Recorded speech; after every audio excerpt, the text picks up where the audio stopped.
श्वेता ने माँ को फ़ोन लगाया तो फ़ोन पर किसी पुरुष की आवाज़ सुनकर वह चौंक गई। कौन हो सकता है? एक क्षण को उनके दिमाग में सवाल कूदा। अमन अंकल तो होने से रहे। माँ ने ही एक दिन बताया था तुम्हारे अमन अंकल को बेरन स्ट्रोक हुआ था। अचानक ब्लड प्रेशर बहुत बढ़ गया था। आधे धड़ को लकवा मार गया था। उनके लड़के आए थे, अपने साथ उन्हें हैदराबाद लिवा ले। हेलो, बोलिए, किससे बात करनी है आपको? सहसा वह अपनी चेतना में वापस लौटी। संयत आवाज़ में पूछा, आप कौन हो? माँ से बात करनी है। मैं उनकी बेटी श्वेता बोल रही हूँ। स्थिति स्पष्ट कर दी।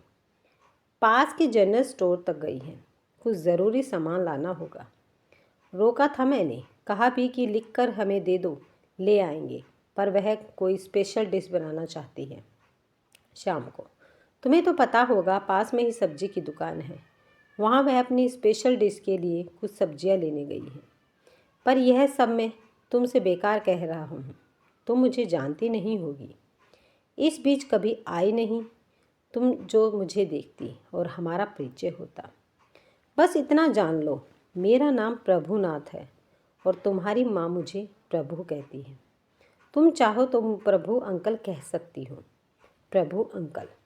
जब माँ आ जाए तो बता दीजिए। श्वेता का फ़ोन था और इतना कहकर उसने फ़ोन काट दिया। न स्वयं कुछ और कहा, न उन्हें कहने का अवसर दिया। श्वेता की बेचैनी उस फ़ोन के बाद बहुत बढ़ गई। कौन हो सकते हैं यह महाशय? क्या अमन अंकल की तरह माँ ने किसी नए आगे सोचने से खुद हिचक गई। श्वेता कैसे सोचे? माँ आखिर माँ होती है। उनके बारे में हमेशा हर बार हर पुरुष को लेकर हर ऐसी वैसी बात कैसी सोची जा सकती है? फिर भी यह सवाल तो है ही कि प्रभुनाथ अंकल हैं कौन? कैसे होंगे? कितनी उम्र होगी? माँ से कब, कहाँ, कैसे, किस हालात में मिले होंगे? और उनका संबंध माँ से इतना गहरा कैसे बन गया कि माँ अपना घर उनके भरोसे छोड़कर पास के जनरल स्टोर तक चली गई, सामान और स्पेशल डिश के लिए सब्जियां लेने।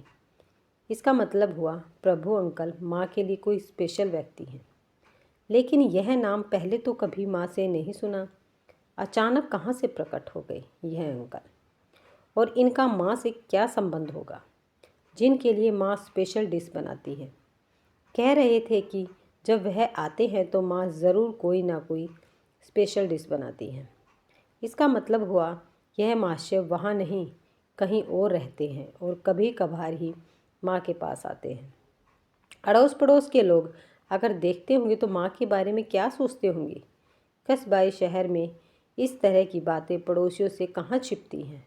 माँ ने क्या कह कर उनका परिचय पड़ोसियों को दिया होगा और उस परिचय पर क्या सबने यकीन कर लिया होगा? स्थिति पर श्वेता जितना सोचती जाती उतने ही सवालों के घेरे में उलझती जाती। पिछली बार जब वह माँ से मिलने गई थी तो उनकी लिखने पढ़ने की मेज पर एक नई डायरी रखी देखी थी। माँ को डायरी लिखने का शौक है और महिला होने के नाते उनकी वह डायरी अक्सर पत्र पत्रिकाओं में छपती भी रहती है। अखबारों के साहित्य संस्करणों से लेकर साहित्यिक पत्रिकाओं तक में उनके अंश छपते हैं। चर्चा भी होती है। शहर में सब इसलिए भी उन्हें जानते हैं कि वहाँ के महाविद्यालय में हिंदी की प्रवक्ता थी। लंबी नौकरी के बाद वहीं से रिटायर हुई। मकान पिता ही बना गए थे। अवकाश प्राप्त जिंदगी आराम से वहीं गुजार रही है। भाई विदेश में हैं। श्वेता के पास आकर वह रहना नहीं चाहती।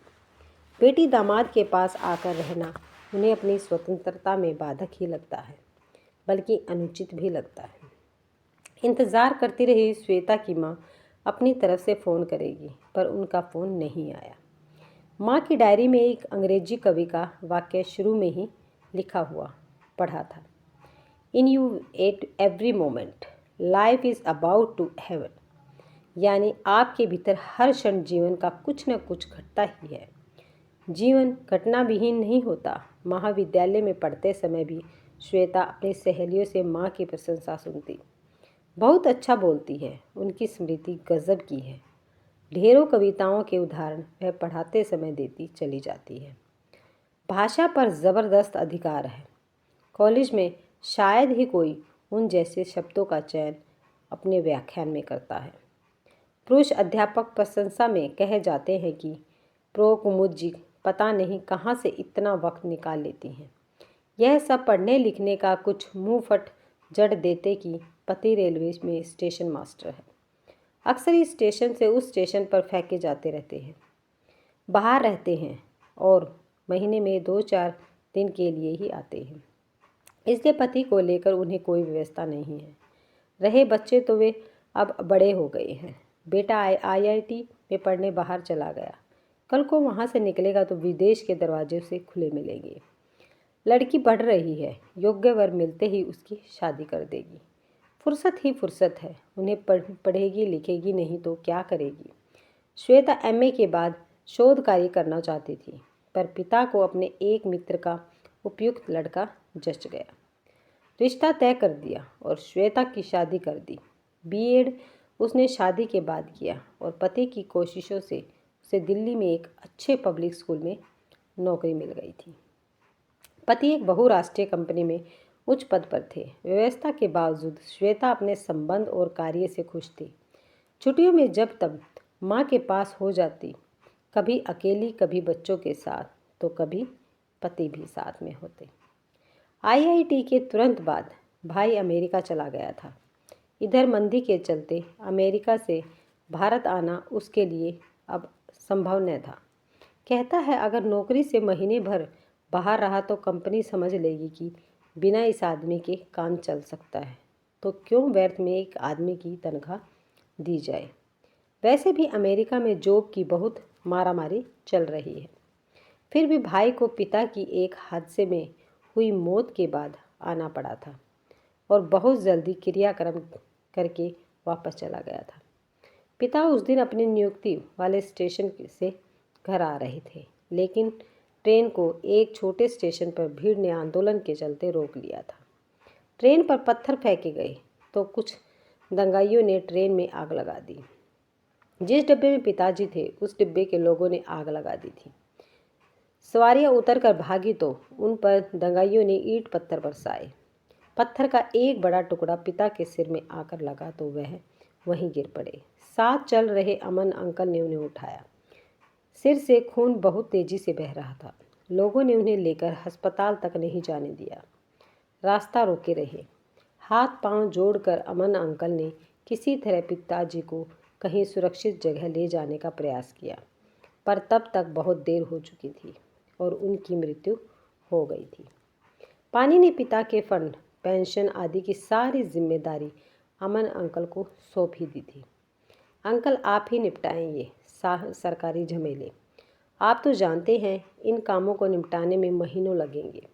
अगर मैं यहाँ रुककर यह सब करता रहा तो मेरी नौकरी चली जाएगी। तुम चिंता न करो, अपनी नौकरी पर जाओ, यहाँ मैं सब संभाल लूँगा। इसी रेलवे विभाग में हूँ, जानता हूँ ऊपर से नीचे तक लेट तफीती का राज कायम है। अमन अंकल ने भी फिर सब संभाला था। बाद में उनका ट्रांसफ़र वहीं हो गया तो काम का निपटाने में और अधिक सुविधा रही। तब से अमन अंकल का हमारे परिवार से संबंध जुड़ा रहा।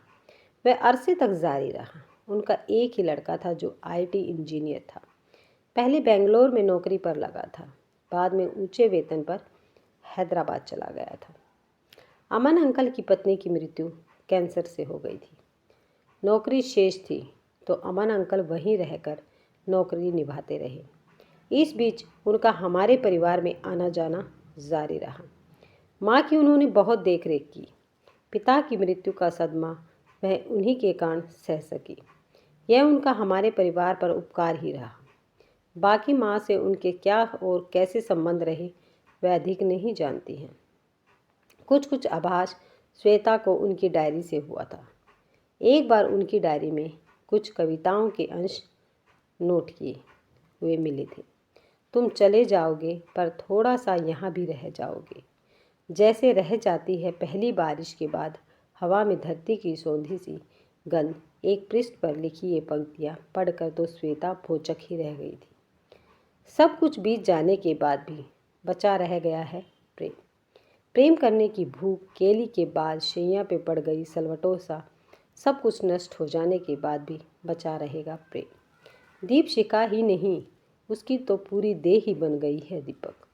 प्रेम में जलती हुई अविराम मम्मी अचानक ही आ गई थी और डायरी पढ़ते देख एक क्षण को सिटपिटा गई थी। बात को टालने और स्थिति को बिगड़ने से बचाने के लिए श्वेता खिसियाई सी हंस पड़ी थी। यह कवि आपको बहुत पसंद आने लगे हैं क्या मम्मी? नहीं, तुम गलत समझ रही हो। मम्मी ने व्यर्थ हंसने का प्रयत्न किया था। एक छात्रा को शोध करा रही हूँ नए कवियों पर। उनमें इस कवि की कविताएं भी हैं। उनकी कुछ अच्छी पंक्तियाँ नोट कर ली हैं डायरी में। कभी कहीं कहीं भाषण देने या क्लास में पढ़ाने में काम आती हैं। ऐसी उजली और दो टूक बात करने वाली पंक्तियाँ। फिर माँ ने स्वयं एक पृष्ठ खोलकर दिखा दिया था। यह देखो, एक और कवि की पंक्तियाँ भी नोट की है मैंने। वह बोली थी। उस पृष्ठ को वह एक सांस में पड़ गई थी। धीरे धीरे जाना, प्यार की बहुत सी भाषाएं होती हैं दुनिया में, देश में और विदेश में भी। लेकिन कितनी विचित्र बात है, प्यार की भाषा सब जगह एक ही है। और यह भी जाना है कि वर्जनाओं की भी भाषा एक ही होती है। प्यार की भाषा में शब्द नहीं होते, सिर्फ अक्षर होते हैं और होती हैं कुछ अस्फुट ध्वनियाँ। उन्हीं को जोड़कर बनती है प्यार की भाषा।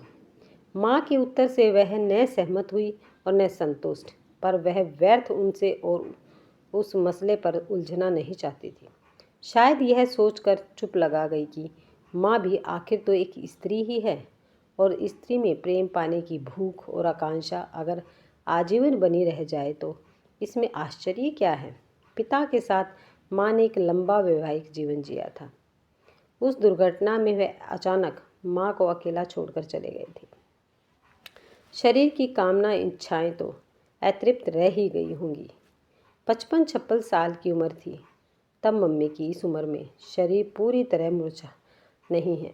फिर पिता महीने में 2 महीने में ही घर आ पाते थे। पूरा जीवन तो माँ ने एक अतृप्ति के साथ बियामान रेगिस्तान में प्यासी हिरनी की तरह मृग तृष्णा में काटा होगा। आगे और आगे जल की तलाश में भटकी होगी और वह जल उन्हें मिला होगा। अमन अंकल में या हो सकता है मिल रहा हो प्रभु अंकल में। एक शहर के महाविद्यालय में किसी व्याख्यान माला में भाषण देने गई मम्मी। उनके परिचय में जब वहाँ बताया गया कि साहित्य में उनका दखल एक डायरी लेखिका के रूप में भी है, तो उनके भाषण के बाद एक सज्जन उनसे मिलने उनके निकट आ गए। आप हिंडा कुमुद जी हैं, जिनकी डायरियों के कई अंश हैं। मम्मी उठकर खड़ी हो गई। आपका परिचय? यहाँ निकट ही एक नेशनल पार्क है। मैं उसमें एक छोटा सा अधिकारी हूँ। इसी बीच महाविद्यालय के एक प्राध्यापक जी टपक पड़े। हाँ कुमुद जी, एक छोटे नहीं मोटे अधिकारी हैं। वन्य जीवन पर इन्होंने अनेक शोध कार्य किए हैं। हमारे जंतु विज्ञान विभाग में यह व्याख्यान देने आते रहते हैं। यह विद्यार्थियों को जानवरों से संबंधित बड़ी रोचक जानकारियाँ देते हैं। अगर आपके पास समय हो तो आप इनका नेशनल पार्क अवश्य देखने जाए। आपको वहाँ कई नए अनुभव होंगे। श्वेता को माँ ने बताया था। यह महाशय ही प्रभुनाथ है। माँ की डायरी में बाद में श्वेता ने पढ़ा था। किसी किसी आदमी का साथ कितना अपनत्व भरा होता है और उसके साथ कैसे एक औरत अपने को भीतर बाहर से भरी भरी अनुभव करती है। क्या सचमुच आदमी की उपस्थिति जीवन में इतनी ज़रूरी होती है? क्या इसी ज़रूरीपन के कारण ही औरत आदमी को आजीवन दुखों परेशानियों के बावजूद सहती नहीं रहती? खालीपन और अकेलेपन, भीतर के रीतेपन को भरने के लिए जीवन में क्या सचमुच किसी पुरुष का होना नितांत आवश्यक नहीं है?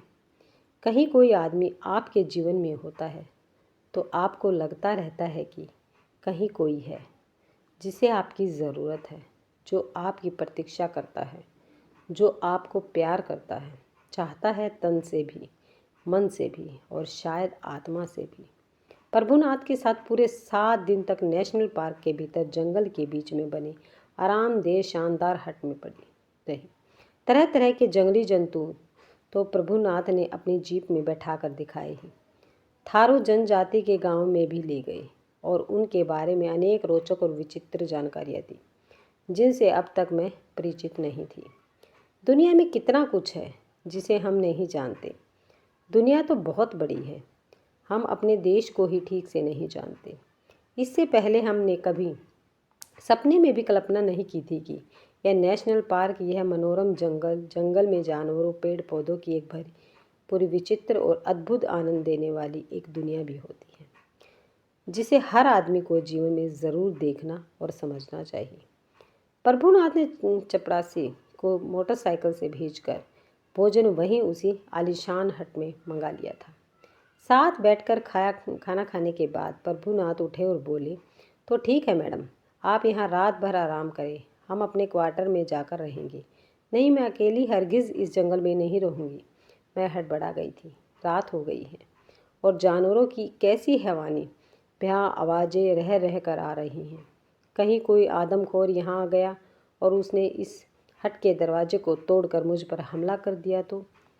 क्या आपको इस हट का कोई दरवाज़ा टूटा या कमज़ोर नज़र आता है? हर तरह से इसे सुरक्षित बनाया गया है। इसमें देश और प्रदेश के मंत्री, सचिव और आला अफसर, उनके परिवार आकर रहते हैं। मैडम, आप चिंता न करें, बस रात को कोई जानवर या आदमी दरवाजे को धक्का दे, पंजों से खरोचे तो आप दरवाज़ा न खोलें। यहाँ आपको पीने के लिए पानी, बाथरूम मिलेगा। चाय कॉफ़ी बनाना चाहेंगी तो उसके लिए गैस स्टोव और सारी ज़रूरी क्रॉकरी व सामग्री किचन में मिलेगी। बिस्तर आरामदेह है। हाँ, रात में सर्दी ज़रूर लगेगी तो उसके लिए 2 कंबल रखे हुए हैं। वह सब ठीक है प्रभु, पर मैं यहाँ अकेली नहीं रहूँगी। या तो आप साथ रहें या फिर हमें अपने क्वार्टर की तरफ के किसी क्वार्टर में रखें। नहीं मैडम, वह मुस्कुराए, आप डायरी लेखिका हैं, हिंदी की अच्छी वक्ता हैं, प्रवक्ता हैं। हम चाहते हैं कि आप यहाँ के वातावरण को अपने भीतर तक अनुभव करें। देखिए कि कैसा लगता है। बिल्कुल नया सुख, नया थ्रिल, नया अनुभव होगा। और वह नया थ्रिल आप अकेले ही महसूस कर पाएंगे, किसी के साथ होने पर नहीं। आप देखेंगी जीवन तब खतरों से घिरा होता है तो कैसा कैसा अनुभव होता है। जान बचे इसके लिए ऐसे ऐसे देवता आपको मानने पड़ते हैं जिनकी याद भी शायद आपको अब तक कभी न आई हो। बहुत से लेखक इस अनुभव के लिए ही यहाँ इस हट में आकर रहना पसंद करते हैं। वह तो सब ठीक है, पर आपको मैं यहाँ से जाने नहीं दूँगी। फिर कुछ सोचकर पूछ बैठी, बाहर गेट के क्वार्टरों में आपकी प्रतीक्षा पत्नी बच्चे भी तो कर रहे होंगे। अगर ऐसा है तो आप जाएं, पर हमें भी वहीं किसी क्वार्टर में रखें। गंभीर बने रहें। काफ़ी देर तक प्रभुनाथ फिर एक लंबी सांस छोड़ते हुए बोले, अपने बारे में किसी को मैं कम ही बताता हूँ। या बाईं तरफ तो छोटा कक्ष है, उसमें एक अलमारी में जहाँ वन्य जीव जंतुओं से संबंधित पुस्तकें हैं। वहीं मेरे द्वारा लिखी गई और शोध के रूप में तैयार पुस्तक भी है। अक्सर यहाँ मंत्री लोग और अफसर अपनी किसी न किसी महिला मित्र को लेकर आते हैं और 2-3 दिन तक उसका जमकर देह सुख लेते हैं। उनके लिए हम लोग यहाँ हर सुविधा जुटा कर रखते हैं। क्या करें, नौकरी करनी है तो यह सब भी इंतज़ाम करने पड़ते हैं। झेप गई डॉक्टर कुमुद। खैर, वह सब छोड़िए, आप अपने परिवार के बारे में बताइए। एक बार हम पिकनिक मनाने यहाँ इसी हट पर अपने परिवार के साथ आए हुए थे। अधिक रात होने पर पता नहीं पत्नी को क्या महसूस हुआ कि बोली, यहाँ से चलिए, बाहर के क्वार्टरों में ही रहेंगे। यहाँ न जाने क्यों आज अजीब सा भय लग रहा है। हम जीप में बैठकर वापस बाहर की तरफ चल दिए। पत्नी, लड़की और लड़का, हमारे 2 ही बच्चे थे। अभी कुछ ही दूर चले होंगे कि खतरे का आभास हो गया। एक शेर बेहताशा घबराया हुआ भागता हमारे सामने से गुजरा। पीछे कुछ बदमाश, जिन्हें हम लोग पोचर्स कहते हैं, जंगली जानवरों का चोरी छिपे शिकार करने वाले उन पोचरों से हमारा सामना हो गया। निहत्थे नहीं थे हम। एक बंदूक साथ थी और साहसी तो मैं शुरू से रहा हूँ, इसलिए यह नौकरी कर रहा हूँ। बदमाशों को ललकारा कि अगर किसी जानवर को तुम लोगों ने गोली मारी तो हम आपको गोली मार देंगे। जीप को चारों ओर से घुमाकर हमने उसकी रोशनी में बदमाशों की पोजीशन जाननी चाहिए कि तभी उन्होंने हम पर अपने आधुनिक हथियारों से हमला बोल दिया। हम संभल कर नहीं पाए। पत्नी और बेटी की मौत गोली लगने से हो गई। लड़का बच गया क्योंकि वह जीप के नीचे घुस गया था। मैं उन्हें ललकारता हुआ अपनी बंदूक से फायर करने लगा। गोलियों की आवाज़ ने गार्डों को सावधान कर दिया और वे बड़ी बड़ी टॉर्चों और दूसरी गाड़ियों को लेकर तेज़ी से इधर की तरफ हल्ला बोलते हुए आए तो बदमाश नदी में उतरकर अंधेरे का लाभ उठाकर भाग गए। फिर दूसरी शादी नहीं की। उन्होंने पूछा, लड़के को हमारी ससुराल वालों ने इस खतरे से दूर अपने पास रख कर पाला। साली से मेरी शादी उन लोगों ने तय की, पर एकांत में साली ने मुझसे कहा कि वह किसी और को चाहती है और उसी से शादी भी करना चाहती है। मैं बीच में न आऊँ तो ही अच्छा है। मैंने शादी से इनकार कर दिया। लड़का कहाँ है आजकल? डॉक्टर पुमित ने पूछा। बस्तर के जंगलों में अफसर हैं। उनकी शादी कर दी है। अपनी पत्नी के साथ वहीं रहता है। मैंने तो सुना है कि बस्तर में अफसर अपनी पत्नी को लेकर नहीं जाते। एक तो नकलचियों का खतरा, दूसरे आदिवासियों की तीरंदाजी का डर, तीसरे वहाँ आदमी को बहुत कम पैसों में औरत रात भर के लिए मिल जाती है। इतना कहकर डॉक्टर कुमुद मुस्कुरा दी। जेब में पैसा हो तो औरत सब जगह उपलब्ध है, यहाँ भी और कहीं भी। इसलिए मैंने शादी नहीं की। ज़रूरत पड़ने पर कहीं भी चला जाता हूँ। प्रभु मुस्कुराए। पुरुष होने के ये फायदे तो हैं कि आप लोग बेटके बिना किसी शर्म के, बिना लोक लाज की परवाह किए कहीं भी देश सुख के लिए जा सकते हैं। पैसों की कमी होती नहीं है। आप जैसे बड़े अफसरों को अच्छी से अच्छी देह आप प्राप्त कर सकते हैं। मुश्किल तो हम संकोचशील औरतों की है। हमें अगर देह सुख की ज़रूरत पड़े तो हम बेशर्मी लाद कर कहाँ जाएं? किससे कहें? वक्त बहुत बदल गया है कुमुद जी। अब औरतें भी कम नहीं हैं। वह बशीर व्रत का शेर है ना। जी तो बहुत चाहता है कि सच बोले, पर क्या करे, हौसला नहीं होता। रात का इंतज़ार कौन करे? आजकल दिन में क्या नहीं होता। मुस्कुराती रही कुमुद देर तक। बड़े दिलचस्प इंसान हैं आप भी। प्रभुनाथ जी श्वेता डायरी के अगले पृष्ठ को पढ़कर अपने धड़कते दिल को मुश्किल से काबू में कर पाई थी। माँ ने लिख रखा था, 7 दिन रही उस नेशनल पार्क में, और जो देह सुख उन 7 दिनों में प्राप्त किया, शायद अगले 7 जन्मों में प्राप्त न हो सके। आदमी का सुख वास्तव में अवर्णनीय, अव्याख्या और अव्यक्त होता है। इस सुख को सिर्फ देह ही महसूस कर सकती है, उम्र और पद प्रतिष्ठा से बहुत दूर और बहुत अलग। अगर आपको कहानी पसंद आई है तो वीडियो को लाइक, शेयर और सब्सक्राइब करना ना भूलें।